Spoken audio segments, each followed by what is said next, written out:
مسلم ممالک ایران پر اسرائیلی جارحیت کے خلاف یک زبان، شدید الفاظ مذمت، حملے ناقابل قبول قرار۔ تو ایک صدر نے نتن یاہو کو ہٹلر، اسرائیل کو دہشت گرد ریاست اور خطے کے امن کے لیے بڑا خطرہ قرار دے دیا۔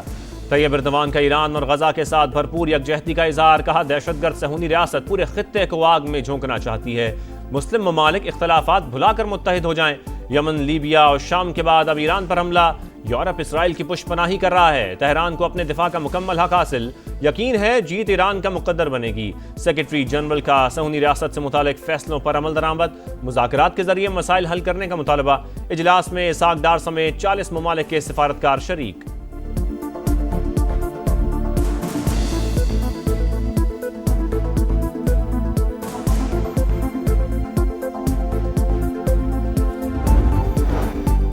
استنبول میں صدر ترکی رجب طیب اردوان سے نائب وزیر اعظم اسحاق ڈار اور فیلڈ مارشل سید عاصم منیر کی اہم ملاقات، باہمی تعلقات کے فروغ اور خطے کی صورتحال پر بات چیت، ایران پر اسرائیلی جارحیت کی مذمت، حملہ عالمی قوانین کی خلاف ورزی قرار، کشیدگی میں کمی کے لیے سفارتی کوششیں جاری رکھنے پر اتفاق، رہنماؤں کا غزہ میں فوری جنگ بندی پر بھی زور۔ اسحاق ڈار سعودی وزیر خارجہ سے بھی ملے، تمام شعبوں میں اسٹریٹجک تعاون کو مزید مضبوط بنانے پر اتفاق۔ بات چیت کے لیے حملوں کا رکنا ضروری، بمباری کے دوران امریکہ سے مذاکرات نہیں کر سکتے، ایرانی وزیر خارجہ نے واضح کر دیا، کہا جارحیت کے خلاف دفاع کا جائز حق استعمال کر رہے ہیں۔ جنیوا میں ایران اور عالمی طاقتوں کے مذاکرات بے نتیجہ، تہران کا یورینیم افزودہ کرنے کے حق پر اصرار، دفاعی صلاحیت پر سمجھوتے سے انکار۔ برطانوی وزیر خارجہ بولے ایران کے پاس ایٹمی اسلحہ نہیں ہونا چاہیے۔ فرانس اور یورپی یونین کا بات چیت جاری رکھنے پر زور، فرانسیسی صدر کا ایرانی ہم منصب کو فون، کہا ایران کو اپنے ایٹمی پروگرام کے پرامن ہونے کی مکمل ضمانت دینا ہوگی۔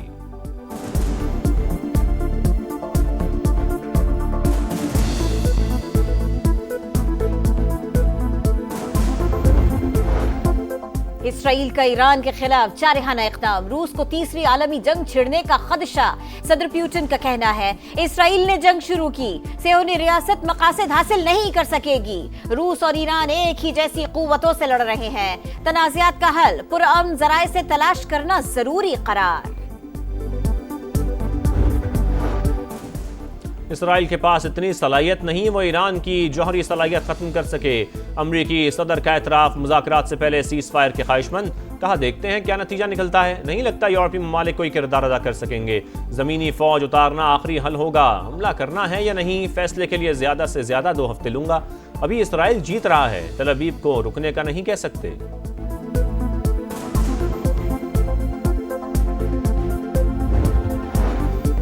ایران کی اسرائیل پر میزائلوں کی یلغار، ایک کے بعد ایک وار، دمونا میں ایٹمی ری ایکٹر پر حملہ، فوجی مراکز، 2 فضائی اڈے، دفاعی صنعتیں اور کمانڈ اینڈ کنٹرول کے مراکز بھی نشانہ، تل ابیب سمیت کئی شہر دھماکوں سے گونج اٹھے، آئرن ڈوم اور ایرانی میزائل روکنے میں ناکام، وسطی اسرائیل کی عمارت میں آگ بھڑک اٹھی، حیفا میں کئی عمارتوں کو نقصان، سپریم لیڈر نے جانشینی کے لیے 3 علماء کے نام تجویز کر دیے، نیو یارک ٹائمز کا دعویٰ، لکھا فہرست میں آیت اللہ خامنائی کے بیٹے کا نام شامل نہیں۔